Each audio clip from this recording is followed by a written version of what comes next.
Olá! O tema da nossa conversa hoje é a avaliação, um dos assuntos do Pacto Nacional para o Fortalecimento do Ensino Médio.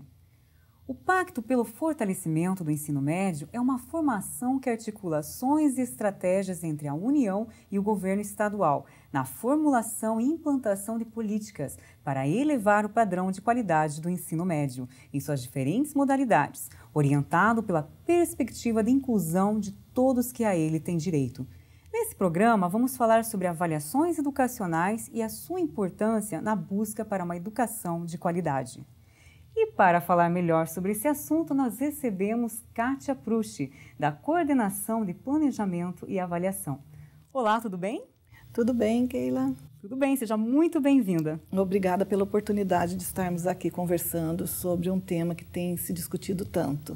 Professora Kátia, as diretrizes curriculares nacionais indicam 3 dimensões básicas de avaliação: a avaliação da aprendizagem, a avaliação institucional e a avaliação externa. Você poderia falar sobre cada uma delas e explicar a diferença entre elas? Sim. Nós temos a avaliação da aprendizagem, é o tema que a gente aborda costumeiramente em sala de aula. Então, é aquela avaliação no cotidiano da escola que o professor faz, né, com provas, com outras formas de avaliar, com atividades de forma geral. Então, esse é o que nós denominamos de avaliação da aprendizagem. É a avaliação que acontece no interior da sala de aula, dentro da escola. A avaliação institucional, ela é mais ampla. Então, ela avalia as instituições. Então, não só aluno, mas a avaliação que engloba professores, no caso, núcleo regional, as próprias Secretarias de Educação. Nós tivemos um exemplo de avaliação institucional em 2005, em que todos participaram desse processo. Então, nós temos a informação de como está processando toda a educação naquela instituição, seja ela núcleo, seja ela escola ou, de uma forma geral, no Estado. Temos também a avaliação externa, que são as chamadas avaliações em larga escala, em que são avaliações fora da escola. Então, vem de fora da escola para avaliar os alunos. Essas avaliações, nós temos vários exemplos. Temos o SAEB, temos Prova Brasil, ANA, o nosso SAEP aqui no Paraná. Então, são avaliações elaboradas e organizadas, as nacionais pelo INEP, a nossa pela Secretaria de Educação, e que os alunos participam dessa avaliação, eles respondem às provas e a análise é feita, os resultados são fornecidos pela instituição que a realiza, né? Então, tem discutido muito a utilização dessas avaliações, mas essas avaliações elas têm funções diferentes, objetivos diferentes, né? Enquanto a avaliação da aprendizagem, ela tem o foco no aluno lá na sala de aula, que o professor possa identificar o que o aluno sabe, quais as dificuldades naquele momento, né? O que ele deve trabalhar no conteúdo, na próxima aula, retomar ou não. A avaliação institucional, ela fornece informações para políticas públicas, certo? Tanto no interior da escola como de forma macro, né, na Secretaria de Educação. E a avaliação em larga escala, ela fornece informações que atendem às duas, tanto a elaboração de políticas públicas, como também a avaliação interna na escola, porque, embora ela seja externa, ela também vai pontuar quais as dificuldades que os alunos têm, aonde que os alunos estão apresentando uma dificuldade maior. Só que daí de forma ampla, em que a gente tem uma mesma avaliação para toda a rede. Então, nós conseguimos definir tais conteúdos, né? Todo o estado do Paraná está apresentando dificuldade, ou de forma regionalizada. E dessa forma, nós podemos definir políticas para atender as dificuldades de forma pontual. Agora, professora Kátia, fala-se muito que a avaliação deve ser diagnóstica, formativa e sumativa. O que isso significa? Então, nós temos essa fala da avaliação formativa, somativa, né, e diagnóstica, ela vem já há algumas décadas, né, que a gente comenta e fala. A avaliação diagnóstica, a própria palavra já se define, né? Então, é um diagnóstico. É aquela avaliação que nós vamos fazendo ao longo do tempo, identificando a dificuldade, retomando quando necessário, avançando quando possível. Então, essa é a avaliação diagnóstica, né? A avaliação formativa, ela avalia e identifica pontualmente, né, um determinado conteúdo, ou um projeto, programa. E a avaliação somativa é aquela feita ao final. Então, quando você avalia ao final de um ano, ao final de um programa, que ela vai te dizer, deu certo e não deu certo. Então, enquanto a diagnóstica você vai avaliando e retomando e corrigindo, né, situações que precisam ser corrigidas, a avaliação somativa não. Quando você finaliza, daí ela disse, olha, aquilo não deu certo, precisava ter corrigido. Então, a avaliação somativa ela é muito utilizada para retomar e na implementação de programas, porque daí você avalia, viu o que funcionou, o que não funcionou, o que deu certo, o que não deu, retoma e daí para uma nova etapa você tem um processo com reajustes necessários. Segundo o INEP, Instituto Nacional de Estudos e Pesquisas Educacionais Anísio Teixeira, o conceito de qualidade é dinâmico, ou seja, cada escola tem autonomia para refletir, propor e agir na busca da qualidade na educação. Agora, professora Kátia, como é avaliada a qualidade da educação? Seria por meio do SAEB, IDEB, Prova Brasil? Como você mesmo diz, de acordo com o conceito do INEP, Keila, a qualidade da educação é um conceito subjetivo, né? É mais que dinâmico, ele é subjetivo. O que é qualidade para você, para mim pode não ser, e vice-versa, né? E em termos de educação, nós temos muito esta questão, né? Nós não podemos comparar um colégio estadual do Paraná, que tem 5.000 alunos, ou seja, tem mais alunos que muitos habitantes de alguns municípios, com escolas que têm 200, 300 alunos lá na Barranca do Rio. Então, o que é qualidade para um e o que é qualidade para o outro? Então, essa definição, esse conceito, nós não temos, mesmo na literatura, nós não temos definido. Qualidade, uma educação de qualidade é. Mas nós temos alguns indícios do que seria uma educação de qualidade. O que você espera da educação, dos alunos que estão estudando, fazendo a educação básica? O que nós esperamos? Você espera, eu espero e toda a comunidade espera que esses alunos aprendam e aprendam com qualidade. Aí vem a palavra novamente, qualidade. O que é aprender com qualidade? Então, é que eles tenham conhecimento que, a princípio, é definido para aquela etapa de escolarização. Então, o aluno que conseguiu aprender, né, que ele detém o conhecimento, o aprendizado daquela faixa que corresponde à sua faixa etária e àquela etapa de escolarização, nós podemos considerar que ele teve uma educação de qualidade, certo? Que atenda às necessidades desse jovem. Então, qual a grande dificuldade que nós temos hoje? Por exemplo, nós estamos aí com uma dificuldade muito grande com o ensino médio. Por quê? Porque as próprias avaliações nos apontam que o jovem está concluindo a educação básica com um conhecimento aquém do que ele deveria ter. Ou seja, para ingressar na universidade, para dar continuidade à sua vida no mercado de trabalho. Então, isso nos indica a educação que nós estamos ofertando para esse jovem não é de qualidade, da qualidade que nós entendemos que seja adequada para esse aluno. Porque nós, enquanto rede pública de ensino, nós queremos o melhor para o nosso aluno. E nós queremos que 100% desses alunos tenham uma educação de qualidade.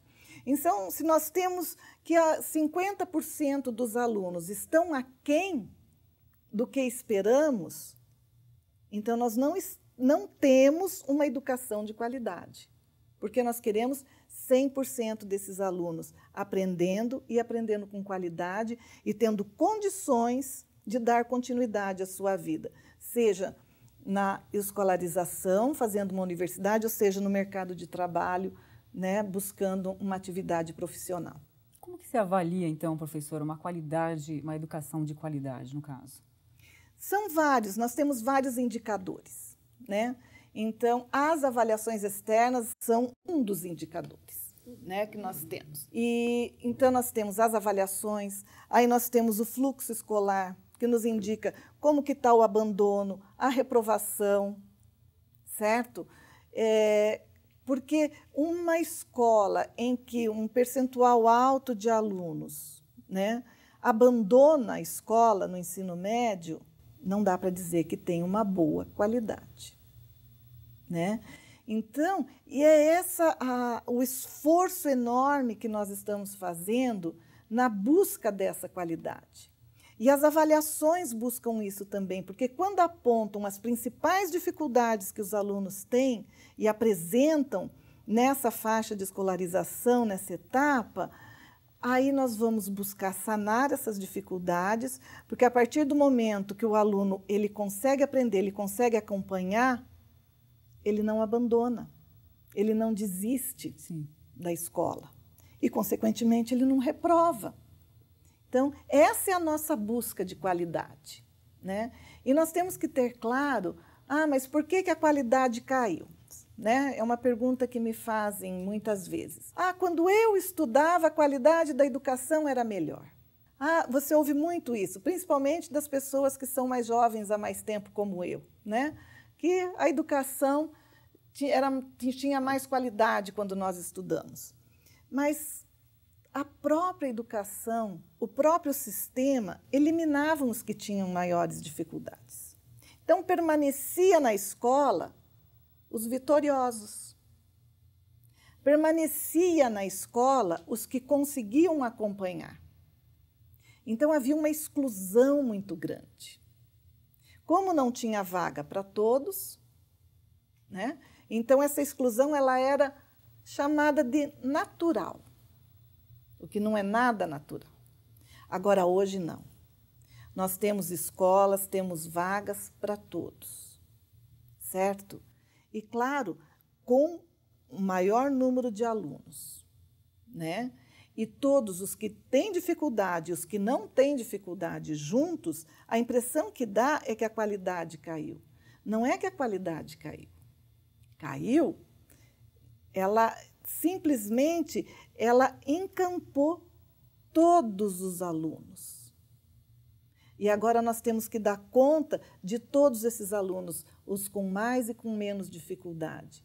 E essa é a nossa luta, né? Nós, enquanto professores da rede pública, é a nossa grande luta nas 2 últimas décadas. Ofertar uma educação de qualidade e que essas avaliações elas possam nos trazer informações. Que o Brasil hoje tem todos os jovens na escola e todos aprendendo e aprendendo com qualidade. Professora Kátia, aproveitando que você citou as avaliações, em que contexto essas avaliações foram criadas no Brasil? Como que surgiu a necessidade de criar essas avaliações? Foram que o Brasil ele observou que exatamente isso que eu comentei agora há pouco, né? Que os alunos ingressaram na escola, mas que comparativamente a outros países, o Brasil tinha uma média abaixo da média mundial, digamos assim. Então, o governo federal, por meio do INEP, né, MEC-INEP, eles implantaram as avaliações nacionais, que iniciou com a amostra, né, que era o antigo SAEB, apenas amostral, e que depois ampliou com a Prova Brasil para todos os alunos. E, então, nesse contexto de identificar as dificuldades, né, de como o Brasil se encontrava, como que a educação brasileira era vista, né, não só vista pelos demais países, mas como que ela era vista por nós. E nós identificarmos quais as dificuldades que os nossos alunos apresentavam para tentar sanar, para que os nossos alunos também tenham condições de acompanhar em qualquer situação, em qualquer lugar, né? Eles têm o mesmo nível de conhecimento, de condições de escolarização. Isso refletiu muito forte quando implantaram o PISA, né, que é a avaliação internacional dos países da OCDE. E o Brasil ficou lá, entre os últimos lugares. Então, com isso, o país como um todo, né, se sentiu na obrigação, ele foi provocado, né? Olha lá, É um país emergente, está possivelmente uma das maiores potências, né, que estão surgindo, tem um potencial enorme, mas e a educação desse povo? Como que está? Entre os piores? Então, com isso provocou-se para que houvesse avaliação no país, né, uma avaliação censitária no país, para que pudéssemos identificar quais as dificuldades que os nossos alunos apresentam, assim, sanar todas essas dificuldades e nos colocarmos entre todos os países com um país com educação de qualidade. Professora Kátia, o professor José Francisco Soares afirma que a Prova Brasil é uma forma de ver se o direito dos alunos de aprender foi atendido ou não. Considerando essa afirmação, de que forma um programa de avaliação pode contribuir para a melhoria do ensino? Ótima pergunta também, Keila. O professor Chico Soares, como nós o chamamos, que é o atual presidente do INEP, né? Ele vem trabalhando com avaliação há muitos anos também, foi um dos que idealizou a Prova Brasil.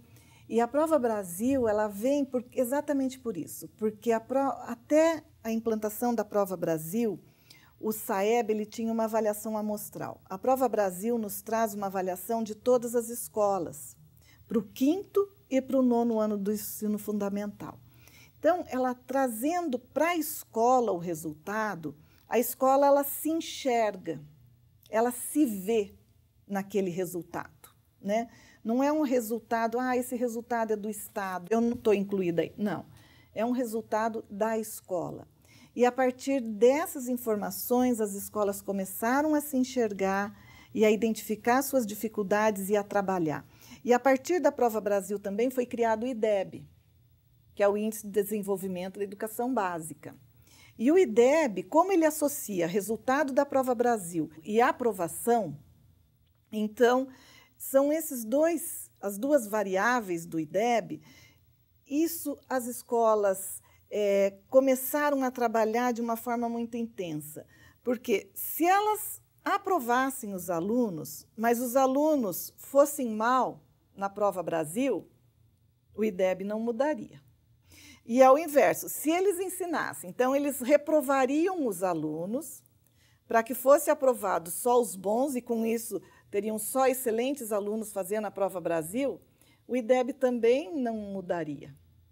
Então, eles têm que aprovar, mas aprovar com aprendizagem. Só dessa forma o IDEB melhora, né? E o IDEB provocou um grande movimento, então vai para além da Prova Brasil, né? Porque a Prova Brasil ela mostra onde estão as dificuldades. E o IDEB provocou com que as escolas se mexessem, porque qual que é o objetivo do IDEB? É que até 2022, que é o ano do bicentenário da proclamação da República, né? Que o Brasil esteja entre os melhores. Todas as escolas têm o índice 6, pelo menos, que é o índice do PISA. Então, você veja que uma coisa está atrelada à outra, né? Você perguntou a questão da qualidade, porque a implantação das avaliações, quer dizer, vem o PISA. Aí cria-se o IDEB em função do resultado do PISA. Então, sempre estão entrelaçadas, né, essas avaliações, certo? Mas o objetivo principal delas, o que é? É a qualidade. Né? É a qualidade da educação para que a gente possa ofertar aos nossos alunos. Melhorar o processo de ensino-aprendizagem. Melhorar o processo de ensino-aprendizagem, com certeza. Aproveitando o que a professora acabou de falar, quais são os riscos e benefícios, então, de um sistema de avaliação? Os riscos são grandes e os benefícios são excelentes, né? Então, vamos falar dos riscos. Quais são os riscos? É deixar que a avaliação seja apenas um ranking, né? Então, qual que é a pior, qual que é a melhor, como que está, e deixar lá o dado pelo dado, só para que se aponte. Aquela escola não é boa, aquela escola é excelente. Agora, e deixar os dados lá, sem utilização, né? Que sejam só utilizados para políticas que não definem exatamente para toda a comunidade, priorizando um ou outro. São riscos que corremos, né, com qualquer programa que seja implantado. Agora, os benefícios são enormes. Porque a partir de uma avaliação, você vai desvelando, né, algumas situações. Então, como que eu posso atuar, como que eu posso atender esses alunos de acordo com a necessidade, porque a avaliação ela mostra, né, naquelas disciplinas que estão sendo avaliadas, ela aponta, olha, aqui a dificuldade está grande. E quando você tem um diagnóstico mais preciso, você consegue fazer um tratamento mais adequado. Então, é importante, professora, não fazer uma leitura simplista desses resultados. Com certeza. Criando só rankings. Exatamente. E, além disso, é importante, no momento de interpretar os resultados dessas avaliações, levar em consideração a condição socioeconômica dos alunos e a realidade da escola, professora? Exatamente. Nós fazemos a avaliação do aluno, né, que são com provas, mas nós fazemos também questionários. Todas as avaliações, elas trazem questionários, né? Para professor, para diretor, para o próprio aluno, os quais vão apresentar exatamente isso. Quais as condições que esses alunos se encontram. Então, eles têm um resultado do conhecimento próprio da disciplina, mas também dessas outras variáveis que interferem no seu processo de ensino-aprendizagem. Então, não se pode fazer uma leitura rasa, né? Ah, foi bem em português, foi mal em matemática, então eu tenho que ensinar mais matemática e língua portuguesa. Por que que foi? O que que aconteceu? E nesses questionários, quando nós cruzamos as informações do aluno com a do professor e a do diretor, nós conseguimos identificar.